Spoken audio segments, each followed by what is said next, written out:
You know, we live in a world where the possibilities are just endless, and naturally, we want to experience all of it, right? We want to read every single book, travel down every possible path, and basically become a master of all trades. But while this urge feels incredibly positive, as we'll see in this explainer, there's a really quiet, subtle trap hidden right beneath the surface. It's the myth of endless exploration. So let me ask you, ever feel like you want to do absolutely everything, but end up doing nothing deeply? It's like you've got a dozen tabs open in your brain at any given time. You invest your time into a new hobby or maybe a new career path, but right before it ever truly takes root, you just kind of drift away. You are constantly moving, constantly planning, but when you stop and look back at the trail behind you, the roots are incredibly shallow. What's really fascinating is how society actually frames this behavior for us. We celebrate it. We call it curiosity. You want to learn new skills, try different paths. It masquerades beautifully as having this incredibly open mind. You tell yourself, well, I'm just a curious person. I'm a lifelong learner. I'm just exploring my options. And on the surface, that sounds wonderful. But despite all that motion, something just feels off. There's this quiet, unsettling realization that for all your frantic movement, you aren't actually arriving anywhere. The scenery around you keeps changing, but the depth of your experience? It remains exactly the same. It turns into this deeply ingrained cycle. First, you jump to a shiny new idea that's just full of potential. Then, right as that initial excitement starts to wane, you pivot to a brand new plan. But the crucial defining part of this entire cycle is that you never actually commit. And suddenly you realize you aren't moving forward. You're literally just moving sideways. You are not exploring. You are avoiding. The truth is, you don't actually want to do everything. You are simply afraid to choose one thing.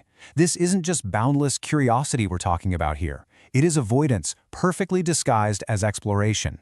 To understand exactly why we do this, we really just have to look at our wiring. Our brains absolutely crave the cheap dopamine spike of novelty and new beginnings. Starting something new triggers a rush of neurochemicals that makes us feel incredibly motivated and alive. It feels fantastic. Direction and commitment, on the other hand, they just don't offer that same immediate thrill. They require sustained, often unglamorous effort. And this brings us to a very grounded and honestly slightly uncomfortable reality. Starting is safe. It is purely exciting. The potential feels limitless because you haven't actually tested yourself yet. But continuing means risking failure. It means running headfirst into obstacles. It means facing your own limits and realizing you aren't perfect.